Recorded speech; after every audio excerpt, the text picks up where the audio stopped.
Chapter 4. The museum wasn't very big, but it was absolutely crammed with glass cases, and the walls had been shelves reaching right up to the ceiling. It was quite scary. The shelves were piled up so high with papers and boxes and bits and pieces. I couldn't help thinking we'd be totally buried if they fell down. It felt more like a workroom or a study than a museum, and we found ourselves whispering as we tiptoed round. Wow! Charlotte was staring into a little silver casket. Here's a pea.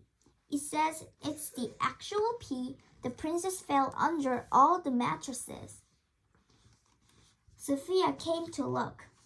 It looked very shriveled, she said doubtfully. Katie pointed to a corner. That looks like the spinning reel. We went to look, and she was quite right.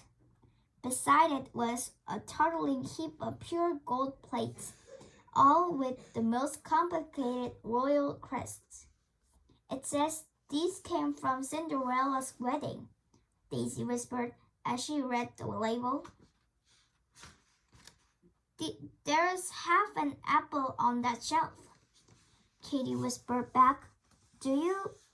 She stopped because Diamond and Gorilla were standing in the doorway, and there was something very sneaky about the way they looked around. We didn't mean to spy on them. We really didn't.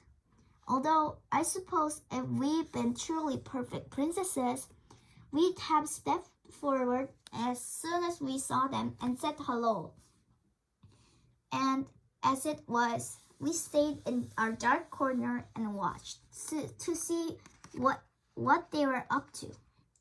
King Rudy won't be here for at least 10 minutes, Diamond said. We've got loads of time. And she put up her hands and switched on the light. It made such a difference.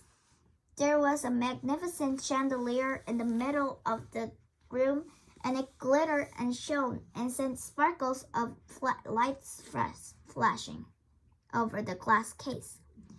In particular, it lit up a tall case that was immediately beneath, and I don't know why Diamond and Gorilla didn't hear us as we oohed and awed. The crystal slipper was so gorgeous, I don't know how we could possibly have missed it when we first came in. I was just moving out of our dark corner when Katie pulled me back. Look at Diamond, she hissed in my ear. I looked and my mouth dropped wide open. Diamond was trying to lift up the glass cover over the crystal slipper. Here, she snapped at Gorilla. Can't you see that I need help?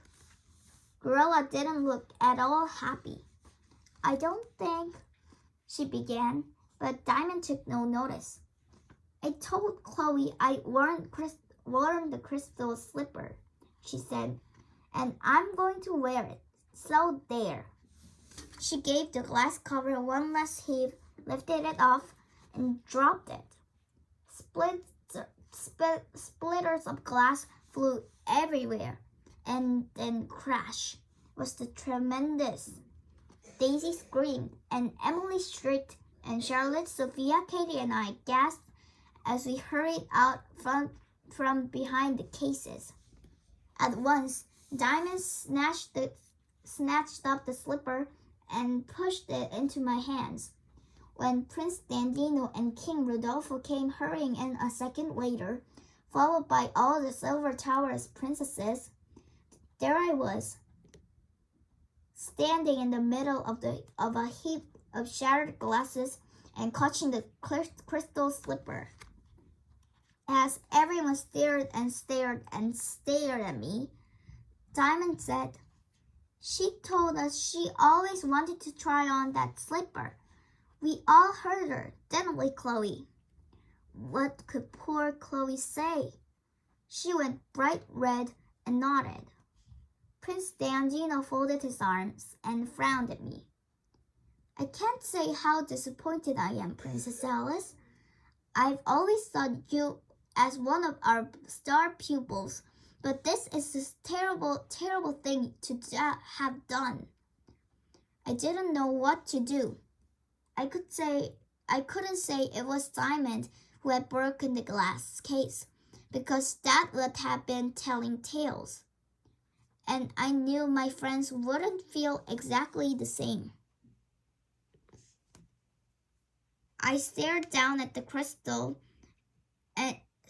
slipper, and I was so muddled and angry and embarrassed, I began to blush. See? Diamond sounded triumphant. She was going all red. Princess Alice, I think you'd better go straight to the library, Prince Dandino said sternly. And when we get back to Silver Towers, we'll see what Queen Samantha Joy has to say. Yes, Your Highness, I said, and I was about to courtesy when I remembered I was still holding the crystal slipper. I held it out to King Rodolfo. Please excuse me, Your Majesty, I said, and I'm very, very sorry that this has happened. King Rodolfo took the slipper, and then he did such an odd thing. He gave me a little bow and said, Before you retire to the library, Princess Alice, would you like to try on the crystal slipper? I couldn't believe my ears. I was so unprincessy. I really and truly gawped at him. Prince Dandino made a tut-tutting noise. I don't think Princess Alice deserves such an honor, Your Majesty, he said. King Rodolfo gave a funny little smile and said, Please allow this, Prince Dandino. I have my reasons. So I took off my shoes, and King Rodolfo slid the slipper onto my foot. It was very weird. It fit quite well, but it was a little bit tight around my heels, and it felt so cold and hard. I couldn't imagine how anybody could have danced in a pair of crystal slippers. It only goes to show how very special the real owner must have been. Thank you, King Rodolfo. Thank you, King Rodolfo said as he gently took the slipper off again. And now, would anyone else like to try? Of course, just about everyone put their hands up. King Rodolfo beckoned to Diamond. Why don't you try, Princess? Oh, I'm so sorry. He shook his head. I've forgotten your name. Diamond pouted, then smiled, a forgiving smile. I'm Queen Ephima's daughter, she reminded him. I'm Princess Diamond, and I'd love to try on the crystal slipper.